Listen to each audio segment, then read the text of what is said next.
Hey yo, welcome to the wonderful world of Hungry Heath. Now I am not a classically trained chef. What I am is a self-taught home cook. I have studied under several television chefs. I have a PhD from YouTube University and a black belt in Google Food. Every Friday night, 6:30 Central, my wife and I go live for the Friday night feast. We'll cook up something interesting or a snack or two and just sit around and visit with all of our friends, all of y'all, the Hungry Horde. So come on, let's see what I'm cooking today. Hey Hungry Horde, this is Shelly, and I was on Facebook the other day in the Two Crazy Ketos family group. So if you're not on there, definitely join that group. They're amazing. They offer so much support, and it really is like a family. We have made so many friends that, I feel like it's not even friends. They're really like family to us. So shout out to all of our friends from the 2KK family group. Well, anyways, somebody was posting, hey, is there a keto sloppy joe? What's a good recipe? And I was like, I make sloppy joes all the time for us, but I had never written it down or made a video. And so I told Heath, I said, okay, it was just National Sloppy Joe Day. We need to film this and get this out so everybody could see our wonderful recipe.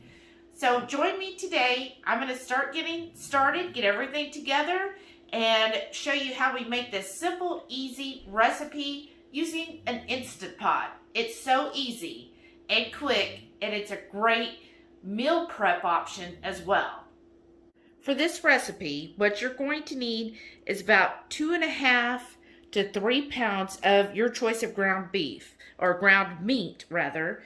We have all this deer meat that we were like, we need to use this up. We need to make room in our freezer for some new food, and we're having all that house stuff going on, so we're trying to use up everything we have. So I've got almost 3 pounds of venison here, all ground up. So I'm going to use that. And then what you need is, really the bulk of it is going to be ketchup, right? Sloppy Joes.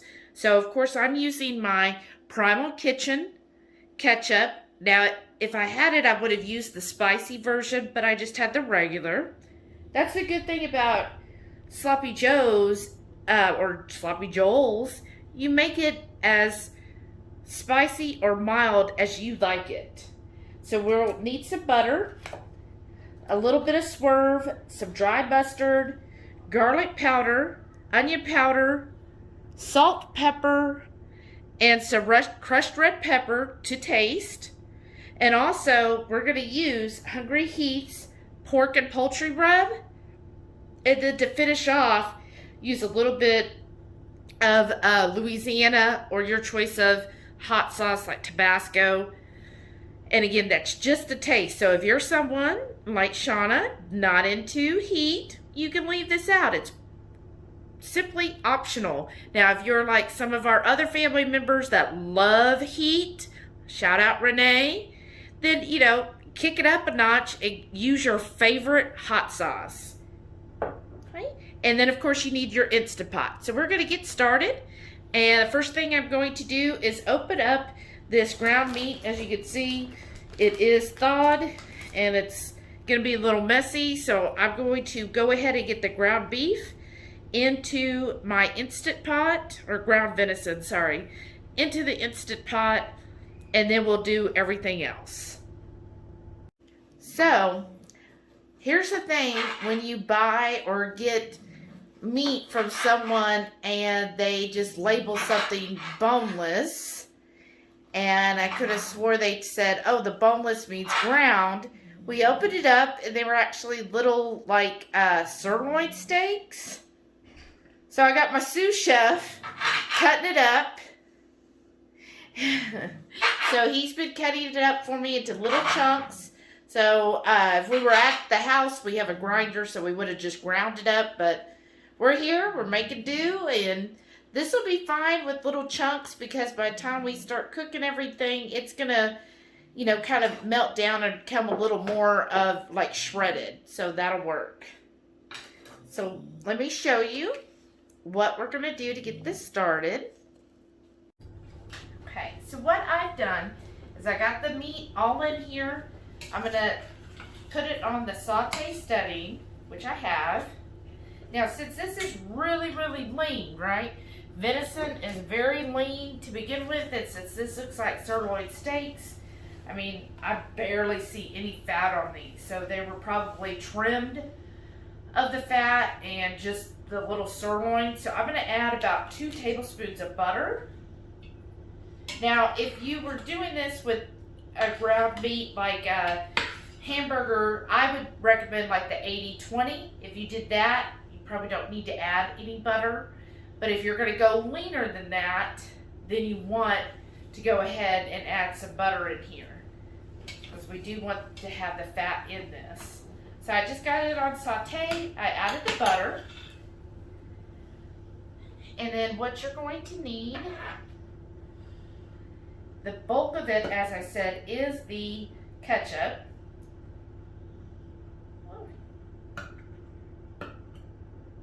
Okay. That. So what I did is I had a couple old ketchup bottles, and they had maybe a tablespoon or so each. So I wanted to use those up, but you're going to need about 1.5 cups of ketchup. So I'm going to fill, this is a 1 cup measurement.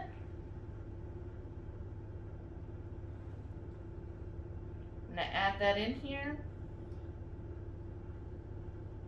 Oh, I hope there's enough. 11 ounces, so this will be about right on.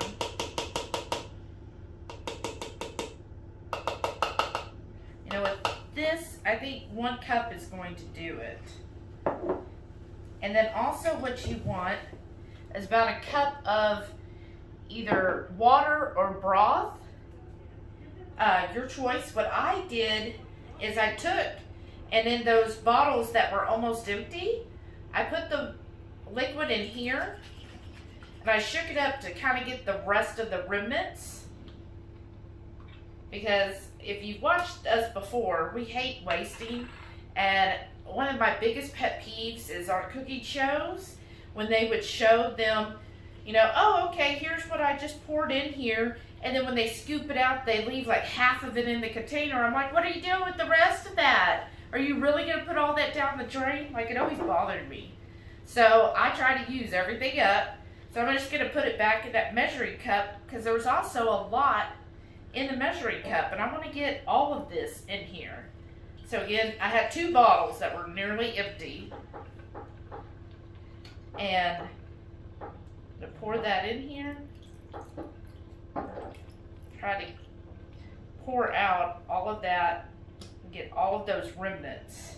And look, my bottle's basically cleaned out. All right, pour that in.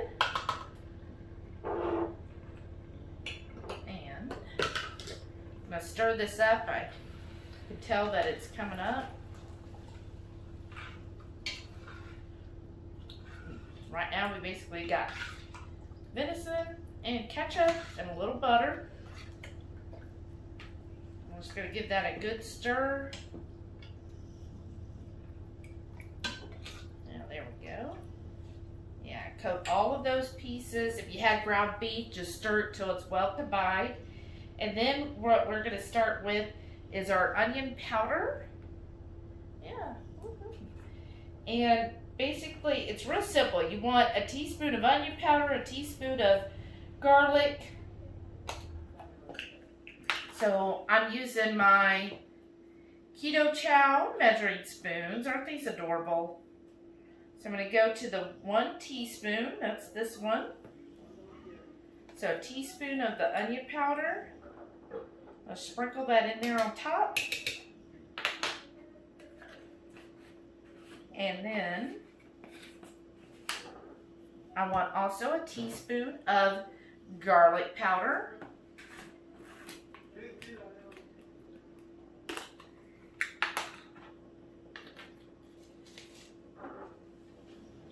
Sprinkle that on top. Onions and garlic, that's just perfect. And then next we're going to want the Swerve brown sugar or any of your alternate brown sugars.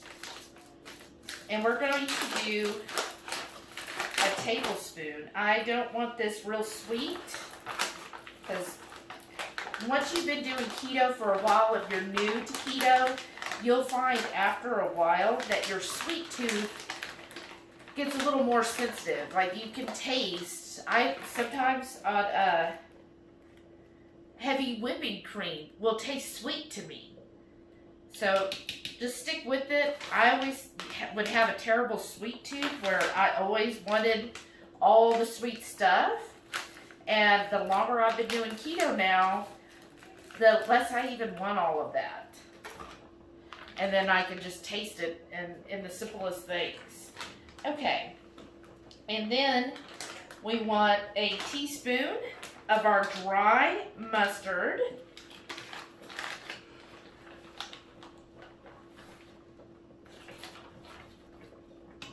Just kind of put that in there. We get this, we found an online spice store. So at one point, because he makes a lot of his own spices. And if you have it, definitely look at his videos for his barbecue rub and his pork and poultry rub and his chili and everything. So we were buying our spices in bulk.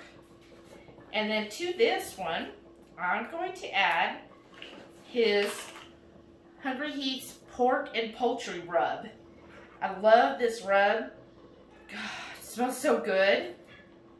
And I'm going to do almost a tablespoon of that. I'm going to sprinkle that in here. Oh, wow.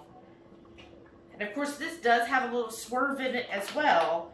So you'll definitely get that little more sweetness from there too. And then plus it's got chili and cumin and different things, so it's really good. And then we want to do, let's see, so black pepper, it's to taste. So again, if you're sensitive to it, do less, but we like spicy, so I'm going to do a whole teaspoon of black pepper. And keep in mind, this is 3 pounds of venison. So, you know, overall, it's not going to be that much of a kick. And then for salt, we love our salt, right? So, using my Redmonds, I'm going to do like a tablespoon of salt. Sprinkle that. And then our final step for right now is, well, actually I have 2 more. So right now we're going to do the crushed red peppers. And again, to taste. If you don't want spice, don't do it. Just leave it out. But we do like a little kick to our food, so I'm going to do a whole teaspoon. And then if you really like a punch, then definitely add more. I'm just going to give this a good stir with all of my dry ingredients in there. I'm just kind of stir this up. Oh yeah, this is looking so good, y'all. And it's smelling good. Okay, and then the last thing is we want to add a little bit of what's this here sauce. Let me get that. So for my what's this here sauce, I'm going to do a teaspoon.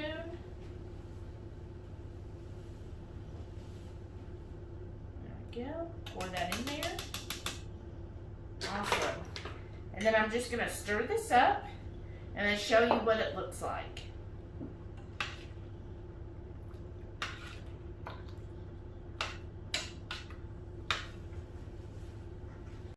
Look at how good that looks. Everything is well coated here.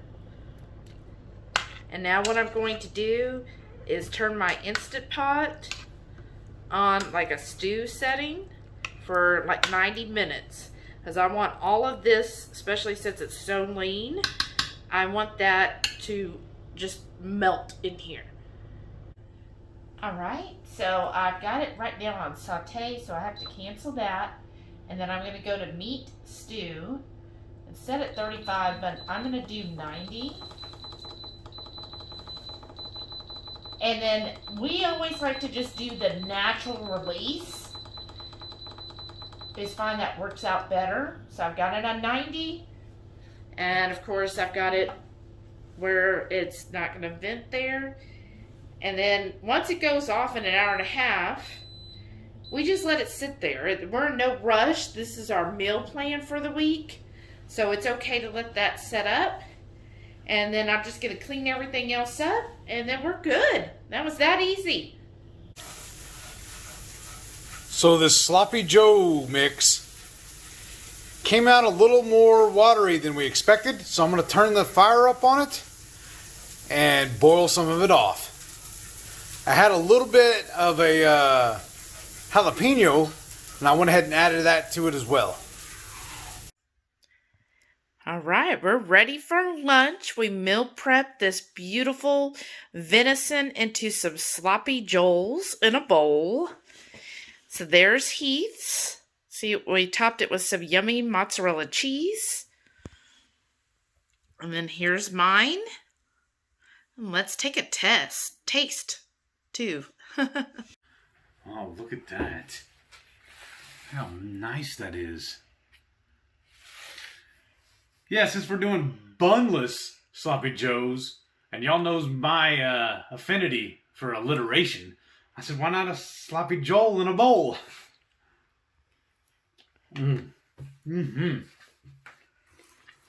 That's pretty good, but I might be a little better with a little hot sauce. And we got these little packets of Cholula from the breakfast buffet at the hotel this morning. As y'all know, I love my hot sauce. Yeah, this is perfect.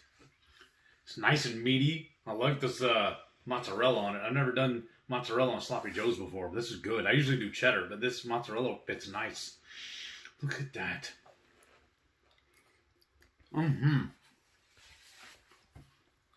Excellent. Now, y'all gotta do me a favor. Don't forget to click that subscribe button so every time we make something nice like this, y'all know about it. Click the thumbs up because it really helps my channel. Leave me a comment. I love chatting with you folks. And make sure also you tune in every Friday night at 6:30 Central for the Friday night feast. Me and Shelly will cook something up and sit down and just chew the fat with all of our friends, the Hungry Horde. Catch y'all on the next one.